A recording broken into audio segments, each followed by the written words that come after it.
رسول پاک صلی اللہ علیہ وسلم کی یہ امت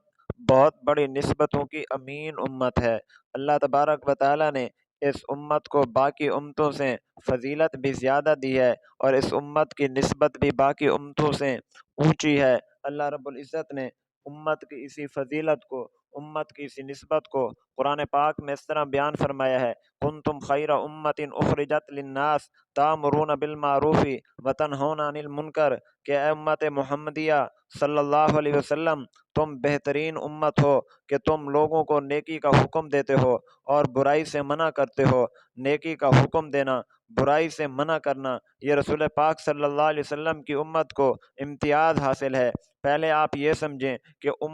امر کا معنی کیا ہے اور نہی کا معنی کیا ہے۔ امر کا معنی یہ ہے کہ جہاں برائی ہو رہی ہو وہاں اپنے حکم سے، اپنی طاقت سے اس برائی سے لوگوں کو منع کر دینا، برائی سے لوگوں کو روک دینا۔ اور نہی کا مطلب ہے نیکی کا حکم دے دینا۔ امر کا مطلب ہے کہ لوگوں کو اچھائی کا حکم دینا، لوگوں کو مجبور کرنا کہ یہ کام آپ نے کرنا ہے۔ یہ جس طرح ایک اسلامی حکومت لوگوں کو زکوٰۃ دینے کا حکم دیتی ہے، زکوٰۃ دینے پر مجبور کرتی ہے اور زکوٰۃ وصول کرنے کے لیے لوگوں کو بھیجتی ہے، اور جس طرح اور نہی کا معنی ہے لوگوں کو برائی سے منع کرنا۔ اگر لوگ برائی سے نہیں رکتے تو ان کو بزور بازو اسلامی حکومت اور امت محمدیہ صلی اللہ علیہ وسلم کی حکومت ان کو بزور بازو برائی سے منع کرے۔ اگر وہ نہیں رکتے تو ان پر حد جاری کرے۔ اگر وہ زنا سے نہیں رکتے تو زنا کی حد جاری کرے۔ اگر وہ شراب سے نہیں رکتے تو ان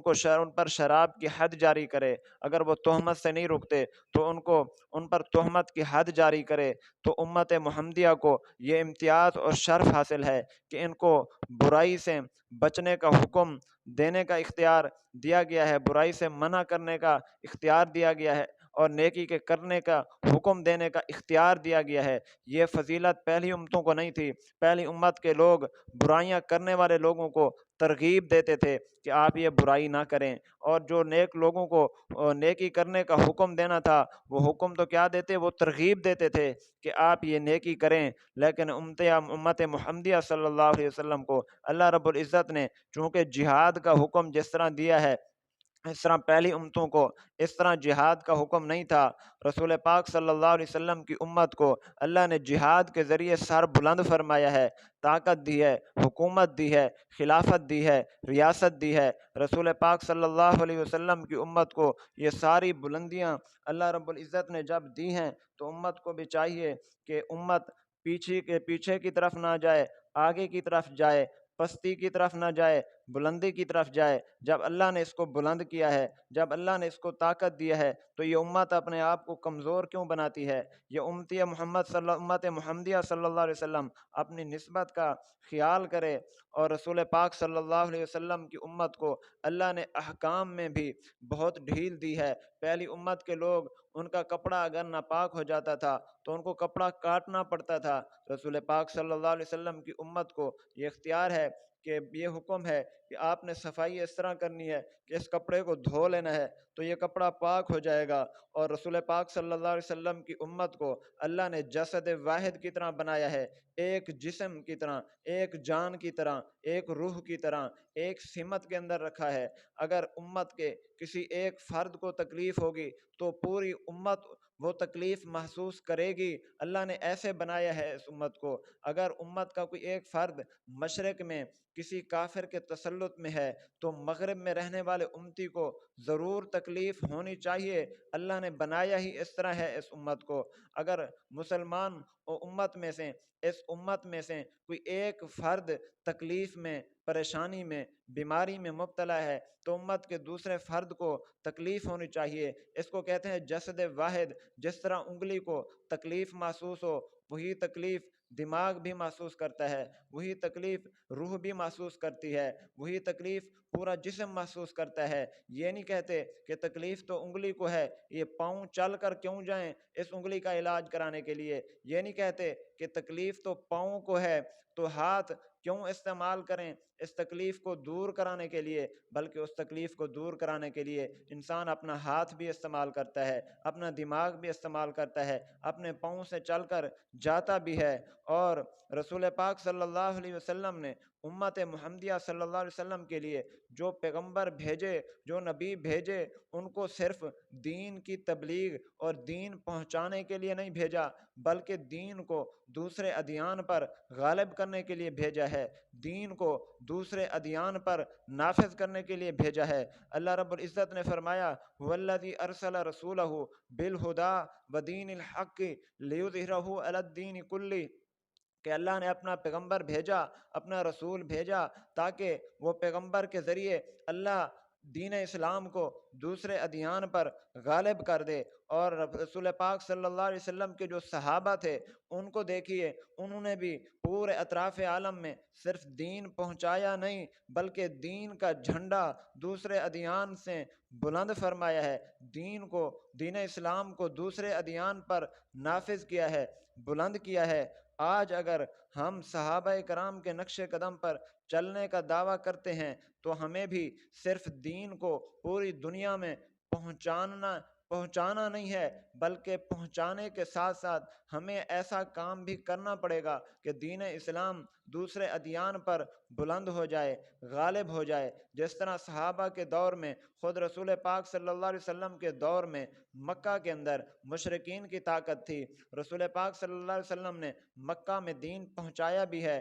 دین کو مکہ میں بلند اور نافذ بھی کیا ہے، حضور نے خیبر میں دین پہنچایا بھی ہے، دین کا جھنڈا بلند بھی کیا ہے، دینی حکومت اور دینی نظام کو نافذ بھی کیا ہے۔ اور رسول پاک صلی اللہ علیہ وسلم کے صحابہ نے صرف ایران میں دین پہنچایا نہیں بلکہ ایران میں دین کو غالب بھی کیا ہے، دینی نظام اور دینی حکومت کو نافذ بھی کیا ہے۔ رسول پاک صلی اللہ علیہ وسلم کے صحابہ نے 64 لاکھ مربع میل پر صرف دین پہنچایا نہیں ہے، دین کا جھنڈا بلند کر کے دینی حکومت کا نظام نافذ بھی کیا ہے۔ آج اگر ہم اپنے آپ کو صحابہ کرام کا عاشق سمجھتے ہیں، رسول پاک صلی اللہ علیہ وسلم کا عاشق سمجھتے ہیں، تو ہمیں بھی پوری دنیا میں دین پہنچانا بھی ہوگا، دین کو نافذ بھی کرنا ہوگا۔ دین کی تبلیغ ایک علیحدہ مسئلہ ہے، اس کے علیحدہ فضائل ہیں، دین کو نافذ کرنا یہ ایک علیحدہ حکم ہے، اس کی ضرورت و اہمیت ایک علیحدہ اپنی جگہ پر ہے۔ تو یہ دونوں چیزیں اگر ہوں گی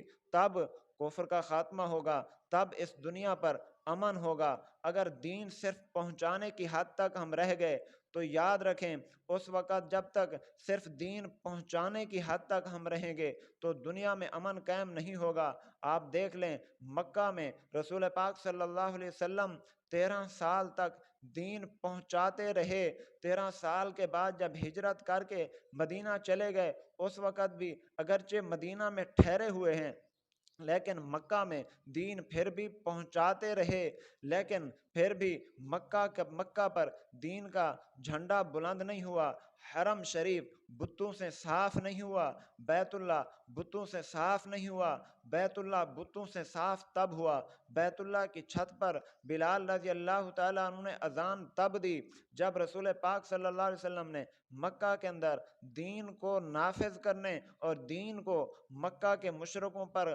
غالب کرنے، ادیان باطلہ پر غالب کرنے کی رسول پاک صلی اللہ علیہ وسلم نے فیصلہ جب تک نہیں فرما لیا اس وقت تک مکہ بتوں سے صاف نہیں ہوا۔ تو آج بھی یاد رکھیے پوری دنیا کے بت جو ہیں، دنیا ان بتوں سے پاک تب ہوگی جب ہم رسول پاک صلی اللہ علیہ وسلم کی سیرت پر عمل کرتے ہوئے جب تک ہم یہ فیصلہ نہیں کریں گے کہ ہم نے دین کو پہنچانے کے ساتھ ساتھ دین کو غالب کرنے کی بھی فکر کرنی ہے، ہم دین کو پہنچانے کے ساتھ ساتھ دینی حکومت، دینی ریاست، دینی خلافت قائم کرنے کی فکر بھی ہم نے کرنی ہے۔ رسول پاک صلی اللہ علیہ وسلم نے تبلیغ کے لیے علیحدہ فضائل بیان فرمائے۔ نظر اللہ من سامع مقالتی، کہ رسول پاک صلی اللہ علیہ وسلم نے فرمایا اللہ اس بندے کو تر و تازہ رکھے، آباد و شاداب رکھے کہ جو میرے دین کی بات کو سنے اور آگے پہنچائے۔ تو ہم تبلیغ کے موقع پر یہ آیت پڑھتے ہیں، جبکہ اس آیت کا مطلب صرف دین پہنچانا نہیں ہے، دین کو غالب کرنا ہے۔ اس لیے ہمیں اس آیت کا مفہوم صحیح طور پر سمجھنا ہوگا، ہمیں رسول پاک صلی اللہ علیہ وسلم کی سیرت کو صحیح طور پر پڑھنا ہوگا، مکمل طور پر پڑھنا ہوگا، سمجھنا ہوگا، عمل کرنا ہوگا، تب جا کر دنیا ظلم سے پاک ہوگی،